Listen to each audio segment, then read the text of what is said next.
C'est parti, même malade, je continue ma saga de la bande dessinée avec un ouvrage dont je voulais vous parler, qui s'appelle Rivage lointain, qui a été réalisé par Anaïs Flony aux éditions d'Argo. Une toute nouvelle collection qui s'appelle la collection Combo. Je vous en avais parlé un tout petit peu en story, mais j'étais vraiment très curieuse de découvrir cet univers-là, parce qu'en fait, Rivage lointain, c'est un des premiers ouvrages qui est paru dans cette collection-là. J'ai pas lu les autres, mais j'étais vraiment très curieuse et j'étais très contente de découvrir un peu cet ouvrage qui est au croisement de plein d'identités graphiques. On voit qu'il y a plein d'influences. Je suis pas spécialiste de la bande dessinée, je suis pas spécialiste du manga, mais j'avais vraiment l'impression, déjà dans les traits par exemple du visage, je vous montrerai pas mal de planches pendant la vidéo, mais dans les traits du visage et dans le style de dessin, qu'on est plutôt avec une attache vers le manga, et en même temps on a des codes plus classiques de la bande dessinée dans cet ouvrage-là, avec des jeux sur les schémas narratifs, des jeux sur les images, et j'ai absolument adoré. Et aussi, bon,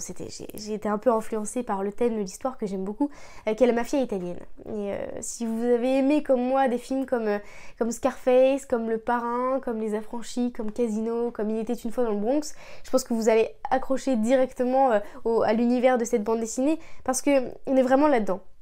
Cette histoire-là, elle se déroule en 1938 à Chicago et on suit l'histoire de la mafia locale et en particulier l'ascension d'un jeune homme qui s'appelle Jules Tivoli, qui est un jeune immigré italien. Et ça m'a vraiment beaucoup fait penser à un film que j'avais adoré à l'époque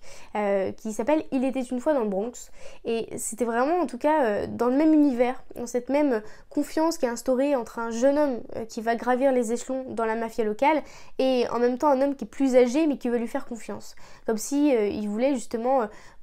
construire l'homme qu'il a été avec un jeune en devenir, avec toutes ces stratégies de pouvoir, d'alliance, de séduction, et je trouve ça très intéressant. Et donc on va avoir ce même principe dans cette bande dessinée avec deux hommes, donc Jules Tivoli, ce jeune immigré italien qui est un livreur dans un magasin, et d'un autre côté Adam, alors pour les Polonais qui me suivent, je ne sais pas comment ça se prononce, je ne sais pas si c'est Adam Czar ou Adam César, en tout cas un homme qui est extrêmement charismatique, qui est installé, qui est posé dans la mafia locale et qui fait un peu la loi avec son équipe. Il passe dans différents commerces et un jour il va passer dans le commerce où travaille Jules Tivoli, et ce Jules est absolument fasciné par cet homme qui à la fois par sa violence, je pense, et par le pouvoir qu'il exerce sur la ville, et en même temps par cette force tranquille, une espèce de calme qui se dégage de lui, une sérénité dans cette violence. Et il est absolument fasciné par cet homme-là, et ça devient presque de l'attirance, c'est une forme de séduction qui va s'installer entre ces deux hommes. Et cet homme, donc Adam, va remarquer tout de suite ce jeune homme. D'un seul coup, il va lâcher toutes les bouteilles qu'il est en train de tenir. Il dit « Je démissionne, j'en peux plus de ce travail, prenez-moi dans votre équipe ». Et il attend quelques jours, et c'est une surprise qui est quasiment inespérée, mais cet homme-là vient le chercher. Il a été séduit par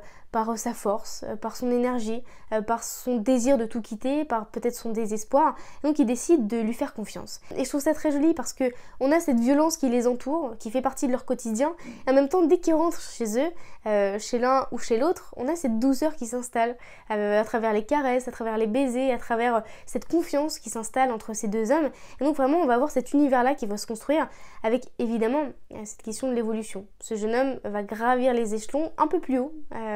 qu'Adam, et il va y avoir finalement dans cette tendresse une forme de compétition qui va s'installer entre les deux et un jeu de confiance qui va